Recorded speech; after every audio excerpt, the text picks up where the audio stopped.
Today's guest is Katie Gall. She has dedicated herself to helping women creatives and business owners of the world reclaim their time, energy, power, and confidence to boldly go after their goals and live unapologetic lives. She don't just talk the talk, she walks the walk. Her credentials are kick-ass and lend themselves to a holistic approach. She became a certified health coach through the Institute of Integrative Nutrition. Give a warm welcome to ever blessed Katie Gall. Hello. Hi, Katie. How are you today? Good. How are you? I am hanging in there gradually. Yeah. It's been an interesting year. Yeah.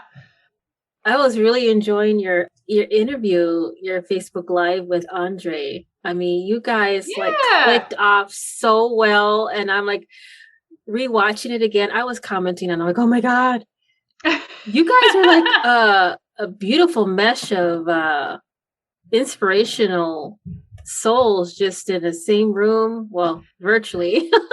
That was a fun conversation. I find myself, I love doing podcasts. Because I'm very much a people person. I like getting to know other people. I don't have a problem talking about myself. Yeah, well, that's why I have you as a guest and not the other way around. You probably hear crickets if I start talking. You know, I will barely say anything at all because I'm just I'm like a wallflower. And I didn't get to hear you sing, but I know that that's one of the things that you mastered in. I was kind of hinting at with another podcast guest that I was a first and second soprano. So, and then right now I'm a voiceover artist. I wasn't sure. I saw that. Yeah. So I'm just kind of like my face, as long as I can kind of like be here, I'm perfectly fine. As long as no one has to look at you, you're good. Yeah. I don't know why, but that's the thing for me. I was like, you know what? I always been wanting to do a voiceovering for many years, and people kept saying, "Gosh, you have such a beautiful, soothing voice. You should just like get into it." And I'm like, throwing them, whatever. Yeah. Well, and as you heard on that interview, I'm good with whatever direction we go in. I'm down with it being a conversation. It doesn't all have to be about me either. So how many other podcasts have you been on so far? I guess I know that's kind of outside the realm, but I wanted to ask in general. No, that's fine. I think I've done 5-ish other ones. Okay. Yeah, I think I've done 5 other ones. I just did another one. I did one earlier this week, and then I did I've done like a whole bunch since like August. Like I kind of just jumped on the bandwagon and I was like, go. And I had a couple of them like a year or two ago also. Oh, okay. But I wasn't like fully on the bandwagon then, I guess. Yeah. So, but I've done a bunch and I generally know and understand the flow of them and I'm good with whatever you want to throw at me. Okay. Yeah, mine's pretty much informal, laid back. I try to keep it that way because I get very uneasy when it's like starch collar kind of conversation. Oh yeah, no, this is not me. Yeah, definitely not that. So just like two old friends, like just pretend like I'm Andre and just shooting a breeze. Well, minus, I'm minus the colorful words. Yes, I love it. Yeah, but he's a fun character. Yeah, he seems like I would love to hang out with him. Like he reminds me of a gentleman another gentleman, his name is Keith, but very colorful, elaborate personality. I love it. I love it. So yeah. And he's a good time. Yeah. I know, again, I apologize. I'm off the subject, but I just wanted to share that with you that I'm not stalking you or anything. I just like to learn about people. Oh, of course. I don't like to jump in. I will say you're one of the only people that asked for like, what else have you done? Mm-hmm. Like, I think you're one of the only people who actually wanted that information. So it was actually kind of nice to know that you were gonna go and like you actually like check out your guests. Yeah. To, like make sure you know and understand them first. For sure. Yeah. Exactly. Yeah. I love my 9-year-old jumps in like, what episode are you in now? Who did you record? I'm like, I'm on. Are they famous? Do I know them? Yeah, like it's like okay. As long as it's like if I said Bob Ross, he probably would freak out. But I'm like, no, Bob Ross is no longer. Bless you. Oh, I love that your 9-year-old knows Bob Ross. I was like, how did you know that? Like, come on now. That's so funny. I used to watch him when I was like 8 and like homesick from school. You know what I mean? Like that was the only thing that was on because we didn't have many channels, and so yeah, you would turn like there was like 3 channels in England. In England, it was like that. It was the boob tube. The telly was like 3 or 4 channels. Just turn it up. I don't know how old you are, but I'm in my 40s, so there you go. I'm 30. I'm almost 35, so we're not too far away from each other. Not bad. Yeah. So let's hit on the subject of who is Katie Gall. I mean, I am just here. You're talking about you're flabbergasted about my background, but just the thought of like going through I'm just admiring your background that you have. You are a holistic coach. I guess that's what you and Andre has spoken about. And you are a voice teacher as well, which is like one of the things I wanted to talk about. But we can talk about that. And a performer, like you just mentioned as well. So, and you currently reside in New York? I actually live in New Hampshire now. New Hampshire. Yeah, we moved here 5 years ago, I believe. My husband used to be a performer as well. You know, New York is it can be a really awesome place to live, but at a certain point, especially when you know that you want kids and you start realizing like, oh, with kids in my head, there was also a house and there was also a picket fence and there were also dogs. And suddenly I don't think we're in New York City anymore. And as a voice teacher and performer, you know, it's something that when you're young, you flock to the cities, but for the most part, you can do it from a lot of different places. And so I'm in a part of New Hampshire that's really art centered. There's a lot of performance opportunities, especially now that COVID's not done, obviously, but we're getting vaccinated. And so theaters are able to open up a little bit more. And so it's been good for us. It's been good. And it gets to be a little slower that way, which is nice. Oh, for sure.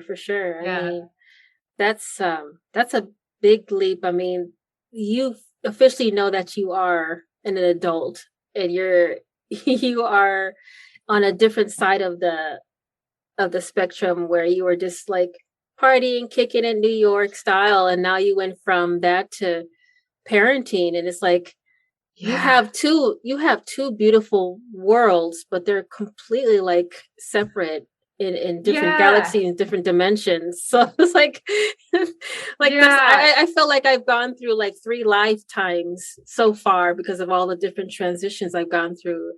You know, I know you probably felt that way as well in regards to your careers and life choices. Yeah, no, absolutely. And it is weird to look back and be like, I used to like live and party in an apartment in New York, and like I've been to like rooftop clubs in like short dresses and stuff, and I have zero interest in doing any of that ever again. I think about putting on heels, and I'm like, it just makes me tired. Exactly. So I don't even try. I tried it once. I was like, I don't know how these people do it for hours and then dance on heels, because I used to do like different types of Latin dances, and they have you wear high heels doing the twists and twirls and and I'm like, Lord. Yeah, it's the same for musical theater, which is a lot of what I do right now. You're in character shoes, which are heeled shoes most of the time. For at least 4 hours at a time, you know, and like frequently that does include dancing and you know, it's possible that you're in something different, but I still, the thing is like, I do still have to do it for my job. So why would I do it outside of my job? My feet need a break. I'm in Birkenstocks. Like Right? Exactly. Exactly. yeah.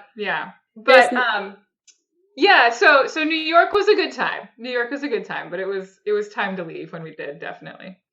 Yeah, that's beautiful. Well, I'm glad you were able to make that the opportunity because some people are still stuck in that, and that's perfectly fine. Everybody has their moment where they, they're still in that mode.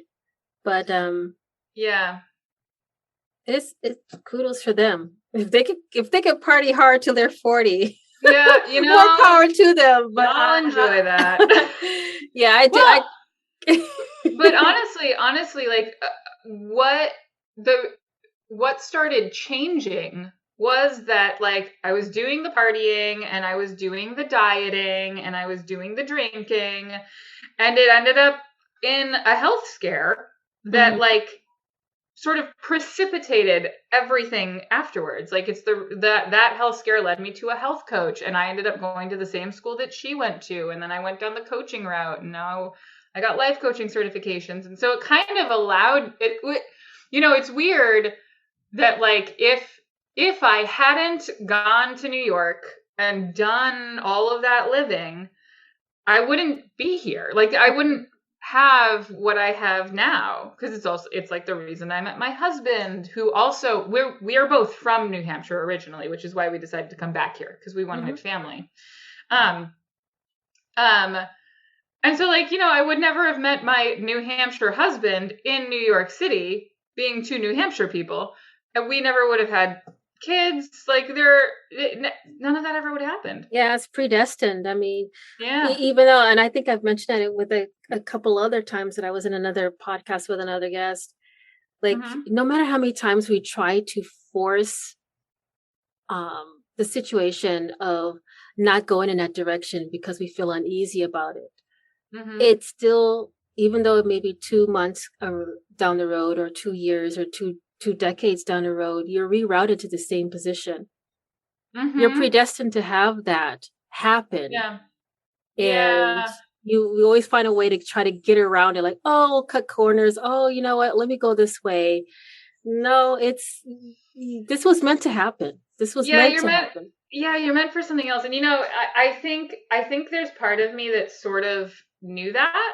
Because when I went to New York, it was to become a singer. It was to be on Broadway. It was to, make it big and become famous. And there's still certainly a big piece of me that obviously loves some attention, because otherwise why would I go on a podcast, right?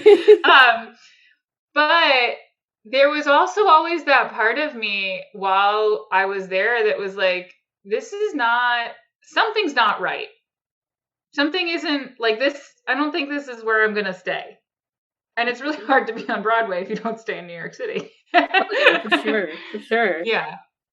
So yeah, no, I think it's really been a blessing that I was able to open my eyes and figure out what direction I needed to go. Yeah. So, because I mean, this kind of falls into like, is this considered one of the most courageous things you've ever accomplished or have done in your life? Or I think, yeah, sort of I have two things there, actually. So, yeah, definitely recognizing that my literal life's dream of being a Broadway performer was actually not gonna bring me the happiness that I wanted it to.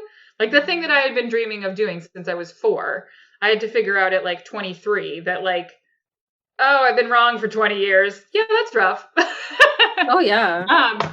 But I would also, honestly, one of the things that I look back and see is like, that was actually very courageous that I was forced to go through was my first son was born 2 months premature.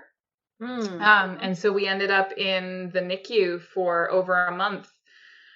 And like life stopped. And because the NICU that we were at was also a little over an hour away from where we lived. So it's not like I could just pop over to the hospital. We like literally moved an hour away for a little over a month, and I lived in a hospital with him. Wow.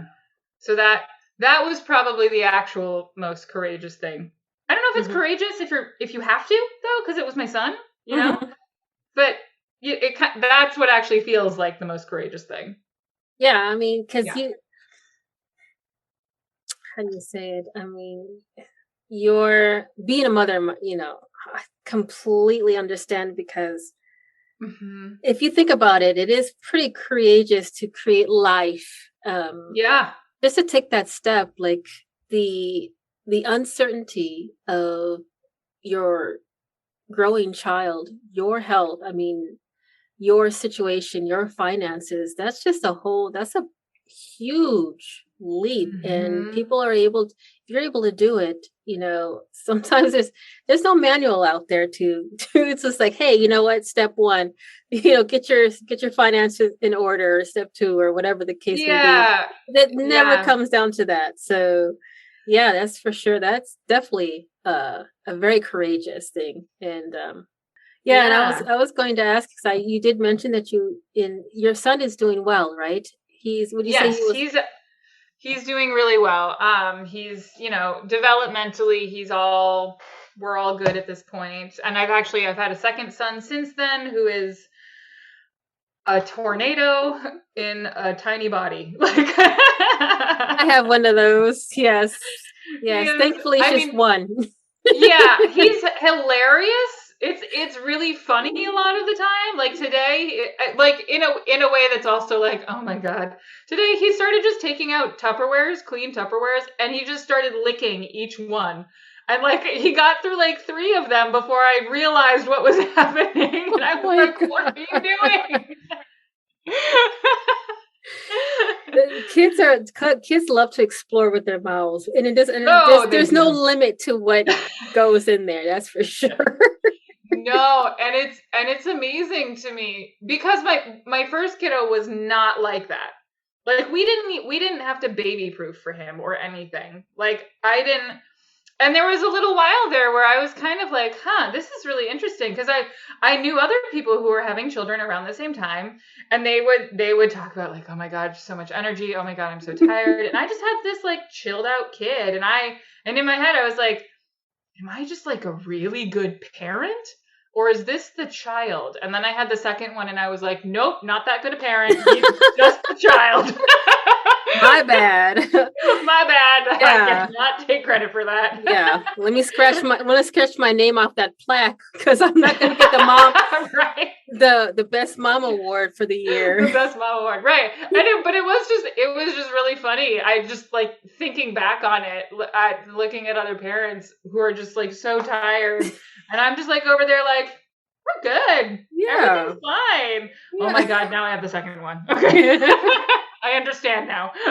I am happy that you have beautiful boys and beautiful family, and that picket fence hopefully is being built as we speak. We actually, ironically, we do have a picket fence, but that wasn't really a requirement. I know. That's the default. Yeah, everybody's like the picket fence. That's for sure. That's wonderful. Yeah. And I know that we were talking just briefly. We'll jump into another to get a little bit more about you, but I just wanted to, while we're on the kids subject, you know, what is the single most important talent you would like your children to have? Yeah, I don't know if this, well, I would count this. I want them to be empathetic. In my coaching, I work with a lot of women who grew up like me, where like, you know, we had feminism, yay, that's awesome, but we didn't necessarily have men who were going along with the feminism. It's not it's not like they weren't supportive, but they didn't necessarily know that they needed to be part of the solution.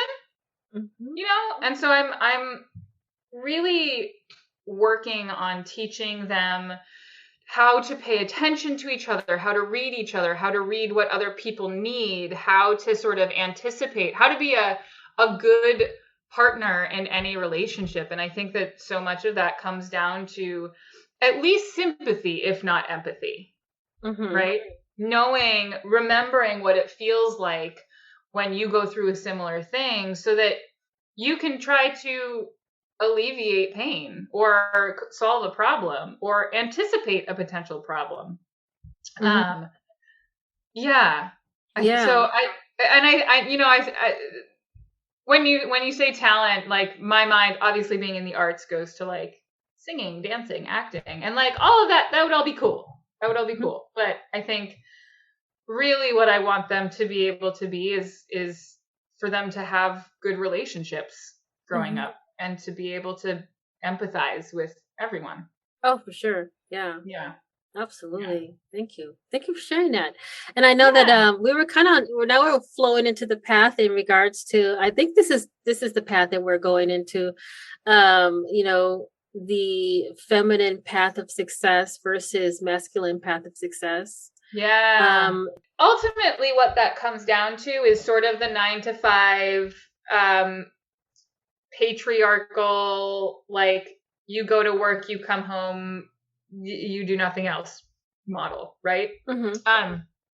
What was modeled to me sort of growing up, and not just by my family of origin, but like what you saw on TV, what you saw in the media, like what I saw in other households, was some version of dad goes to work and comes home and dinner is ready and he gets to sit down and watch the news and maybe converse with the kids, and then he goes to bed and you wake up and do the same thing next day, right?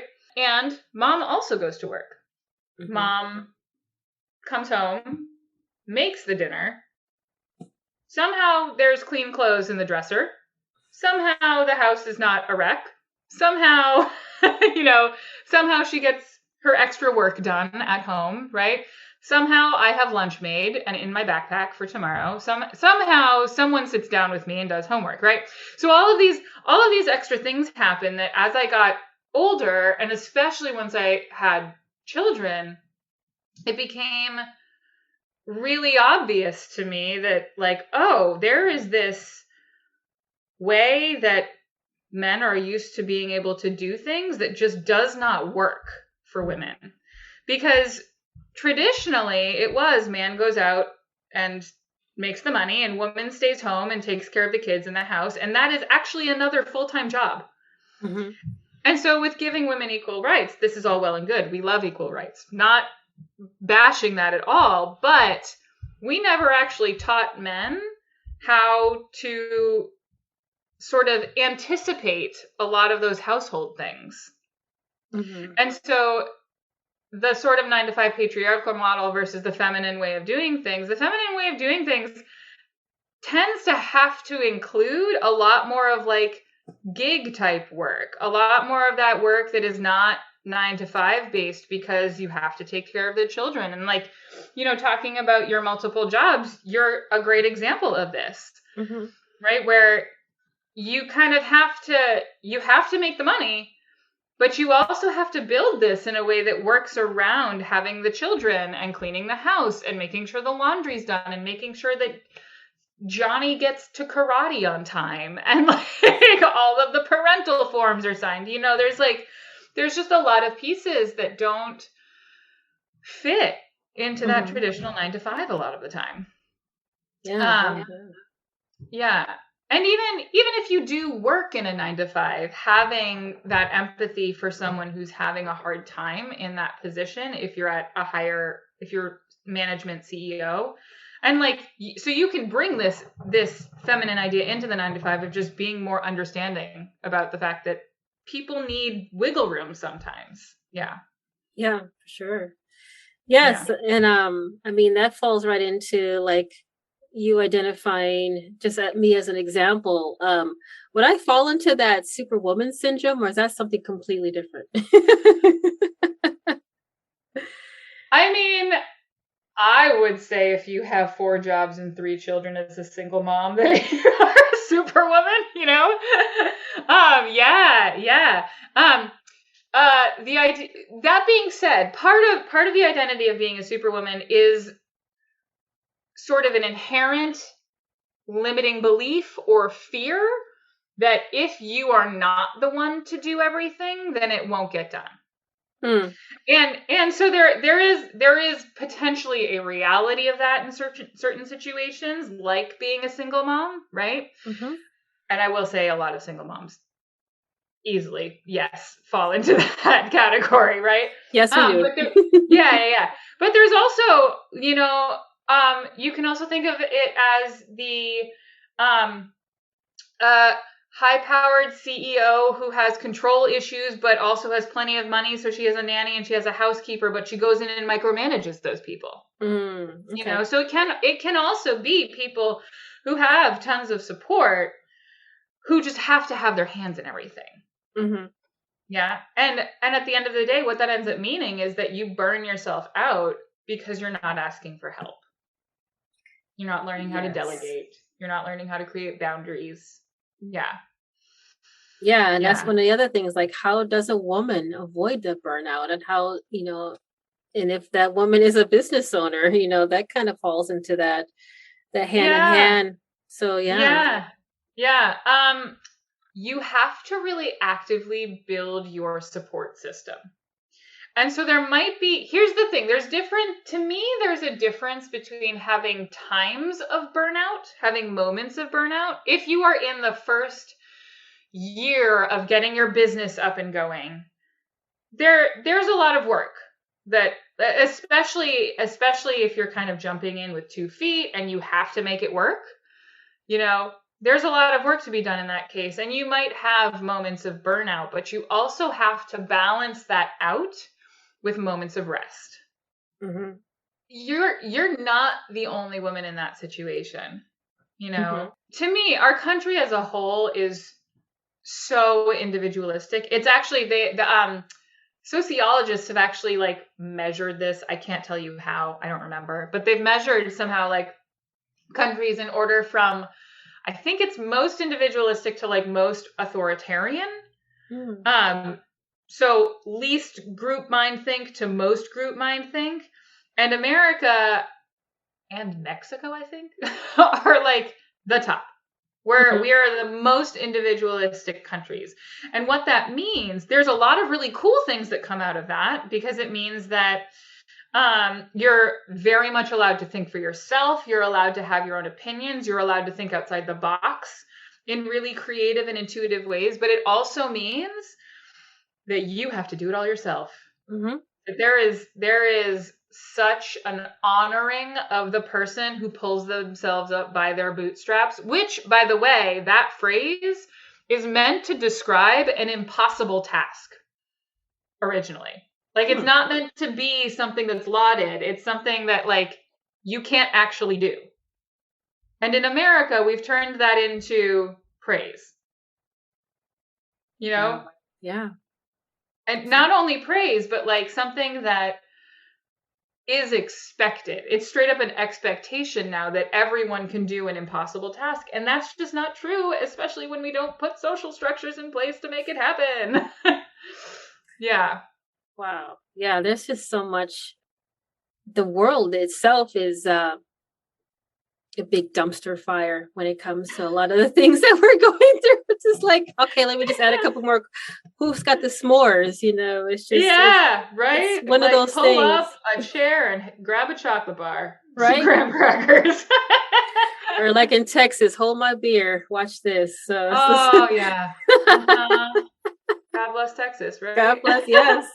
Go big or go home. That's right. Yeah. So I mean, in this whole dumpster I'm just going to use that analogy, but in essence of this, we have to find a way to balance ourselves in our work as a parent, as a woman, as a business owner, in your performance art position. How do we provide a healthier in mind and body? How do we get that type of balance or solace in? Yeah. By being a little bit selfish. Mm-hmm. And by that, I don't actually, frankly, the things that women especially women who are experiencing burnout, need to start doing. We're not even talking things that the random Joe on the street would think of as selfish. We're talking like I had a client at one point who she had a very important job. She was like up there in like she wasn't CEO, but she was up there. And this was before I became a life coach. She was working with me for health coaching. And she would work 12-hour days without stopping to eat because she felt like she couldn't. So during our 6 months of working together, one of our main goals, and I do mean like this was a struggle. One of our main goals was to get her to take lunch. That's it.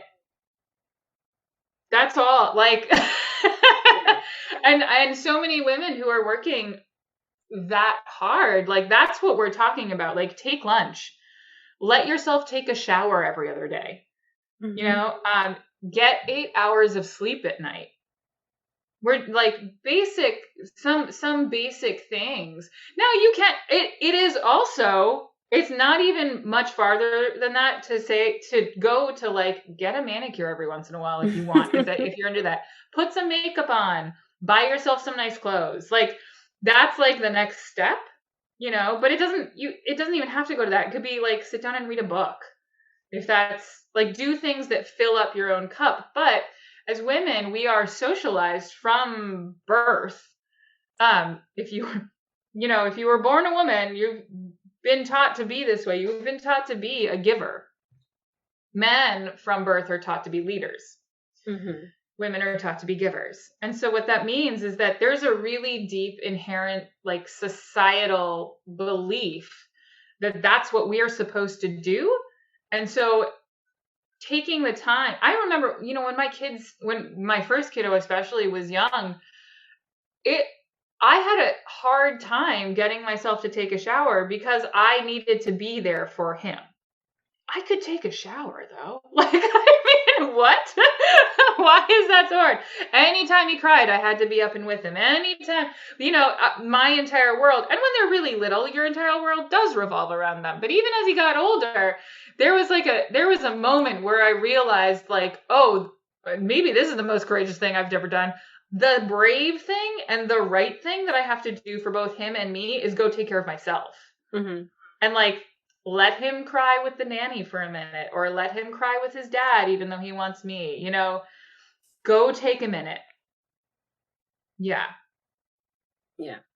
It's hard though. It's hard as a woman. Yeah. And especially, I mean, and you know, so many women come from so many different situations where like, yeah, showering can actually be a challenge sometimes. Getting lunch can actually be a challenge sometimes. So how can we make it happen for you? Yeah, I mean, that's the reason why I left the white collar industry workforce, because as an accountant, I was an accountant for 15 years, and I would sit at my desk for 8-12 hours, didn't have a bathroom break, didn't eat. Wow.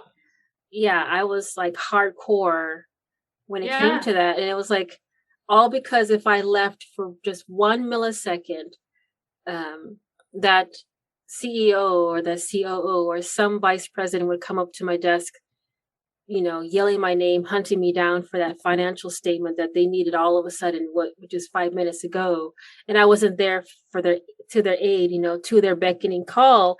And I was conditioned that way. I was conditioned like, if I'm not at my desk, I'm not good enough, or I'm not being, you know, part of the team, or, you know. Were you working somewhere where that was true also, or was that the fear that you had? That was how it was ingrained in me, and being in that type of being in that particular type of department, it becomes like embedded in that type of environment that as an accountant,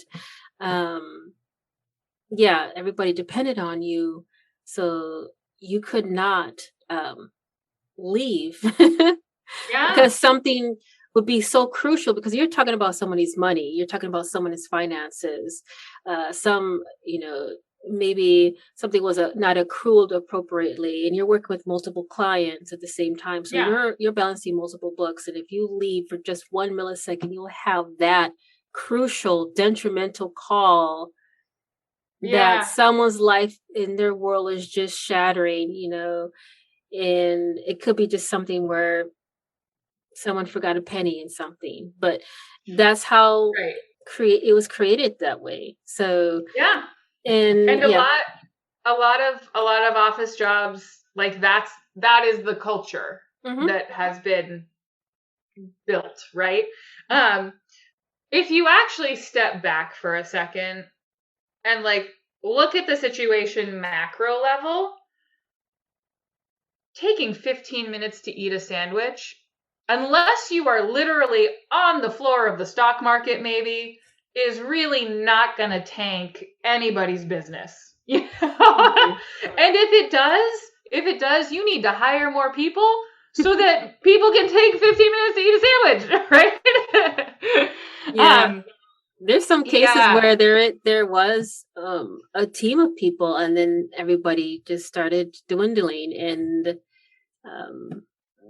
the trustworthiness in the department started to fizz out, and I seem to have kind of rose to the top in the foam of this beverage, this cesspool of this department, and I became more like the go-to girl. Like, she knows I was Mike, Mike will do anything. Mike will eat anything. I was the Mike of the department because I was there at the beckoning call, and she did everything, and she can do everything. And, I was, it just felt like I was like, I could take out trash, but even though that was like, I could mop floors, because, she'll do anything. That's exactly what kind of and there was understaffing sometimes, or they was asking if someone was going to work on the holidays. And because I don't have a family. At the time I'm the only child. So, or whichever the case may be, I was the go-to girl on everything, I got the sniffles, take my shift. That was me. I was gullible girl. So, well, and I think, we've talked a lot about motherhood, but I know that, something that a lot of my clients, quite a few of my clients have voiced to me who do not have children, when you don't have kids, and I remember feeling this as well, when you don't have kids, you don't have the excuse of having kids. You know what I mean? Mm-hmm. And so like, it was really easy in New York to not go home for the holidays because like it's expected for me I have to work. I'm one of the ones that doesn't have children to go take care of over the holidays when they're like not in school. So like I'm the one who needs to work in the shoe store or whatever job I was at the time, right? And so there is this like other expectation, I think, for women who don't have kids, because men, their lives, nothing is determined for them by whether they have children or not. You know what I mean? Mm-hmm. For women, it's like no children or children. We define what you're able to do based on those two things, right? And when you don't have them, there is this, it is so easy to overwork. It's so easy to say yes to everything because it's just the expectation that you're going to step up and take care of stuff. Yeah. So, I mean, I'm enjoying this conversation. I mean, we could go on and on. I'm learning so much more, and it's just been wonderful speaking with you about your background and how you like to help create, helping women be creative and business owners in their world. Creating, reclaiming their time, their energy, the power, the confidence, like you just mentioned, try to have that, live that unapologetic lives. I love that. Yeah. And you also so with all this being stated about your beautiful background, you have a very flavorful, vibrant background in your business. And if anyone else wanted to know anything about your health coach background or get to know more of you and as well as your services, what is the website that they were able to contact you and reach out? Yeah, they can head to www.keepingitrealkatie.com. And health is definitely a piece of what I do, but at this point, I am a personal coach for business owners and creatives. So it's very much the life coaching realm. I just also have the perk of being a health coach as well. Beautiful. So it can be anything within that. And I don't know if you have a men's audience as well, but I do work with men one-on-one. I just tend to market towards women. So yeah, for sure. So all those guys who are listening into there, her door is open for you as well. So that's beautiful. Thank you so much for sharing that. That is awesome. Are you still a voice teacher? I am a voice teacher, yes. Okay. So I'm also open for that. I will say my specialties are classical and musical theater. I certainly can work outside of those genres, but I am very technically based. I'm very much a technique teacher, and so we're going to work a whole lot on vocal health if you're working with me. Okay. Yeah. Health and balance are a thing for me. I don't know if you've noticed. It never crossed my mind at all, Katie. I know. I'm not sure where you got that from. Yes, so I am a voice teacher. I am also an active performer. So, yeah. The reason why is because me personally, I've been wanting to, but you do specifically. Yeah, I've been wanting to get back into singing. So I don't know if that's. We could chat about it. I'm probably a lost cause. So, I probably sound like a seagull getting caught, his toe caught in a rock on the shore. That's probably how I sound. Squawk, squawk, squawk. So here's the thing. I honestly don't believe, well, there's a very small percentage of people for whom they literally are tone deaf. Mm-hmm. But it's something like, what is the number? Like 30% of people think that they're tone deaf, but it's actually like 7% of the people that think they're tone deaf who are actually tone deaf. So it's like a really small percentage of people, right? Yeah, I am very much of the belief that anybody can learn how to sing. Mm-hmm.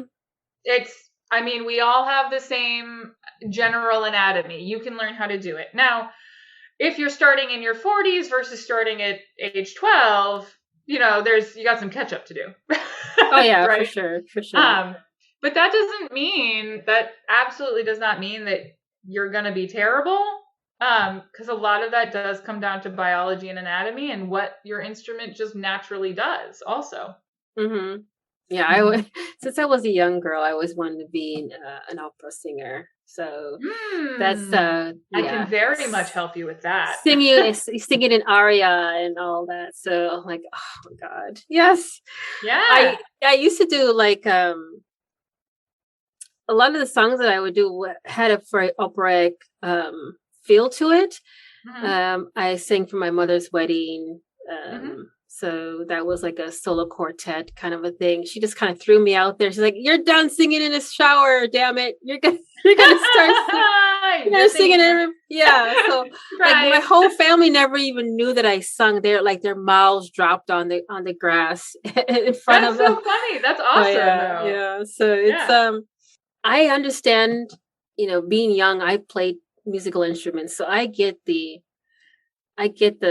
understanding of the notes and the tone and all that. Yeah. So, and I don't think I'm tone deaf. I'm actually pretty good. So anyways, here I'm gloating about myself. And this is supposed to be about you in a podcast. Hey, no. You're talking yourself into taking voice lessons with me again. So that benefits me. I'm fine with it. Yeah, look at you. Like, whatever you say, girl. Let's do this. Let's do it. Yeah. And actually, to that end, I should also add, I have another website, which is katiegallvoicestudio.com. Sweet. So, yeah, you can find me for coaching or voice through either one. But if you want to know a little bit more about the voice side of me, there's more information there. Okay. Yeah, I'll put that in the show notes for other listeners who are interested in that as well. Yeah. I'm in a group of other voiceover artists who also are singer, sing as well. So, there's a variety because you have to do jingles as a voiceover artist. So you have to have some type of tone I didn't know that jingles were a part of being a voiceover artist. Yeah. Actually. I mean, like, I assumed that, like, yes, it kind of goes together, but I didn't know that if you did voiceover, it was also assumed that you would do jingles. You know what I mean? Mm-hmm. Yeah, that's so interesting. So I mean, like for example, like I'm just thinking like the Disney cartoons, when they have a character, the voice, they have to have someone who also can sing that character. So I mean, it's like, so we have to be very multiverse in that. So, and that will expand my industry as a voiceover. So I can sing like everyone else, and I don't care. So I mean, but anyway. Well, thank you so much, Katie. This has been an honor. Did you have anything that you'd like to say in closing before we end this, or we're good? I have a free quiz on my website. Basically, I'm trying to think of how to say it without swearing, because I swear on my website. But it's basically, what's stopping you from committing to actually taking the action that you want to take? There you go. It'll pop up. So if you're interested in figuring out what's getting in my way, go take that quiz. That's it. Yeah. And I will be doing it right when I get off. So awesome. Sounds good. Cool. And yes, again, thank you so much, Katie, for this opportunity to speak with you on my podcast. Thank you so much. This is lovely. This is wonderful. Wonderful. My dear. Well, have a wonderful weekend. And I hope you enjoy spending time with your family and making memories. And I will stay in touch with you. Yeah. Well, thank you so much. Yes. Take care. Have a good weekend. Bye. Thank you for listening to Noise Palooza Zion podcast. If you're wanting to share or follow, I am on Facebook, TikTok, Instagram, or website JasmineCastilloVoice.com. Show your love on any of the podcasts that does reviews, like Apple or Spotify. Thank you so much. Stay tuned for the next episode every Friday.